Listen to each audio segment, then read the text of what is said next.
Good evening বন্ধুরা, আজকের আঞ্চলিক সংবাদগুলিতে আপনাদের সবাইকে স্বাগতম।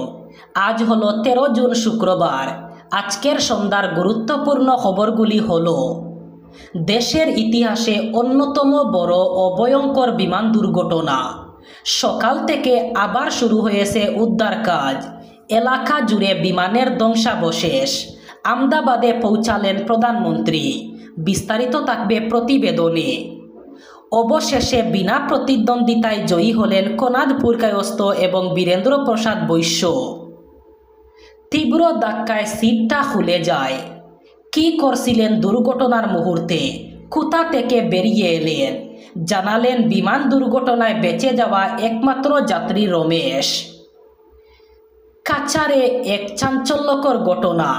লোকালয়ে এক ব্যক্তিকে বন্দুক দিয়ে হামলা, গ্রেফতার যুবক। একজুট হয়ে যাচ্ছে state bank, Punjab national bank এবং ব্যাংক অফ বরোদা সহ 5টি সরকারি ব্যাংক। তৈরি হতে চলেছে একটি জয়েন্ট কোম্পানি। বিস্তারিত থাকবে প্রতিবেদনে। বিমান দুর্ঘটনায় নিহত চিকিৎসকের পুরো পরিবার। 2 দিন আগেই চাকরি ছেড়েছিলেন মহিলা চিকিৎসক।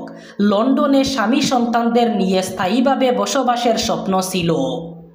এবং শেষ খবর, ইরানে পরমাণু কেন্দ্র করে আকাশপথে ইসরায়েলি হানা। মৃত্যু সে দেশের শীর্ষ সেনা কর্তার। বিস্ফোরণে কেঁপে উঠল তেহরান।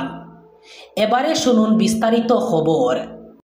প্রথম খবর, দেশের ইতিহাসে অন্যতম বড় এবং ভয়ঙ্কর বিমান দুর্ঘটনা।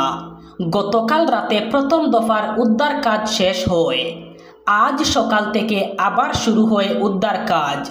আমদাবাদে পৌঁছান প্রধানমন্ত্রী নরেন্দ্র মোদিও। উদ্ধার কাজে নেমেছে সেনা এবং এনডিআরএফ।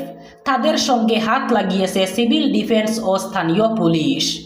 মেঘানীনগরের মেডিকেল কলেজের ডাক্তারি পড়ুয়াদের হোস্টেলের সামনে রাস্তার উপর এখনও পড়ে আছে ভেঙে পড়া বোয়িং বিমানের ডানা।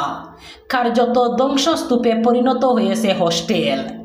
দুর্ঘটনাস্থল থেকে কয়েকশো মিটার দূরে একাধিক বহুতল ক্ষতিগ্রস্ত হয়েছে। বিস্তীর্ণ এলাকা জুড়ে ছড়িয়ে ছিটিয়ে পড়ে আছে বিমানের ধ্বংসাবশেষ। তার মধ্যেই চলছে তল্লাশি।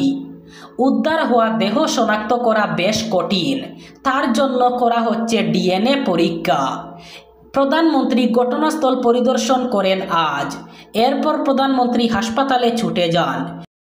অবশেষে বিনা প্রতিদ্বন্দ্বিতায় জয়ী হলেন কোনাদপুর কায়স্থ এবং বীরেন্দ্র প্রসাদ বৈশ্য। 2 জন ছিলেন রাজ্যসভা আসনের প্রার্থী।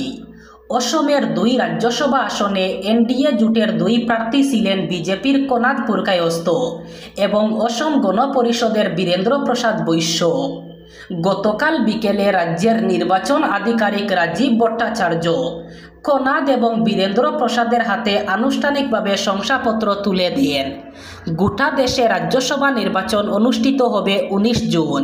তবে অসমের 2 আসনে অন্য কোনো প্রার্থী না থাকায় জোটের 2 প্রার্থীকে বিজয়ী ঘোষণা করা হয়।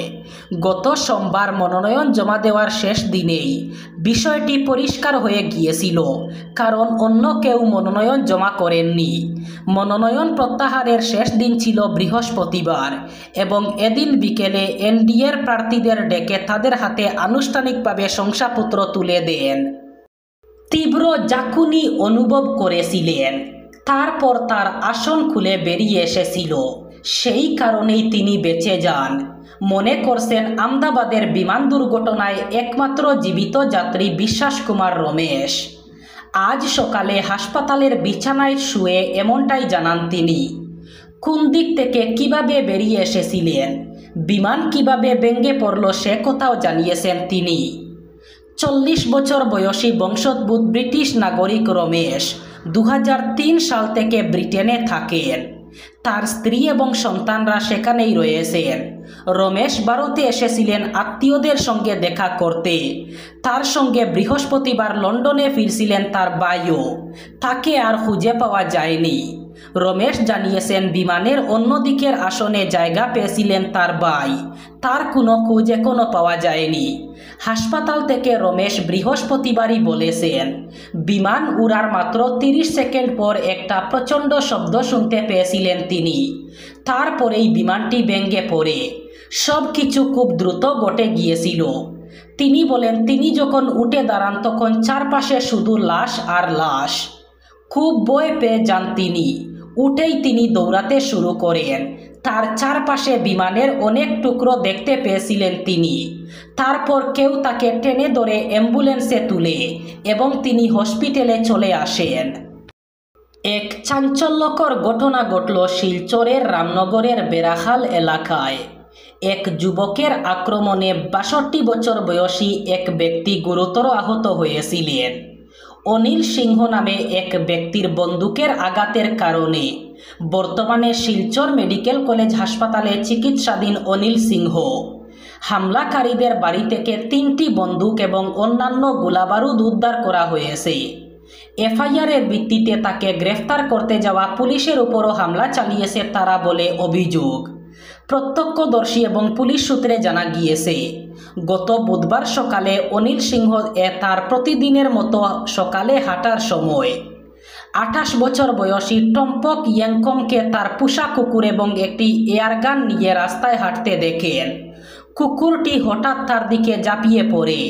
অনিল টম্পককে তার পোষা প্রাণীটিকে নিয়ন্ত্রণ করতে বলেন।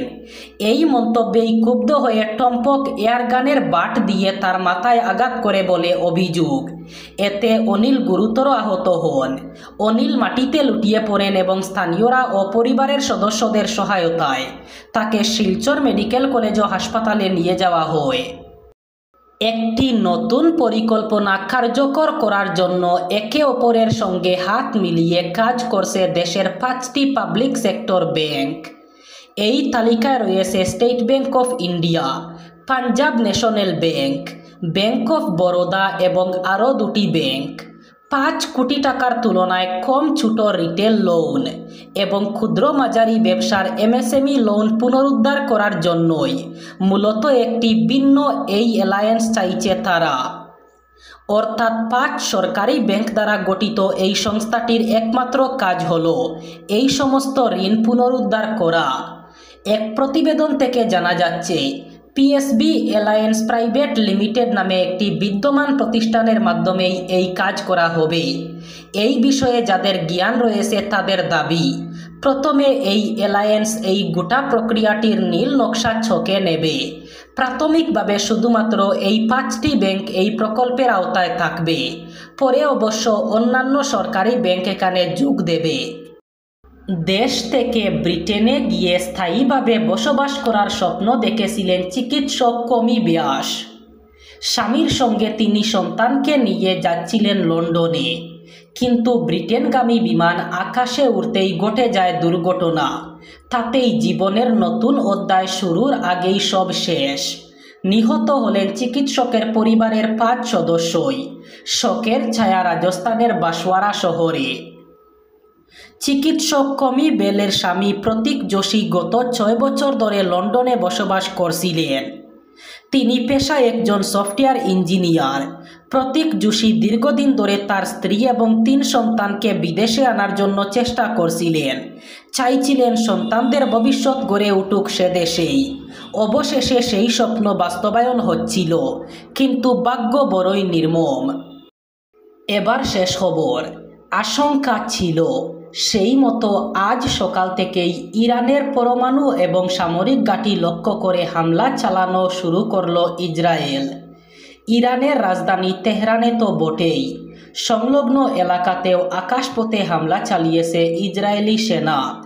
এই খবরের সত্যতা স্বীকার করে নিয়েছে ইরানের সরকারি সংবাদ মাধ্যম।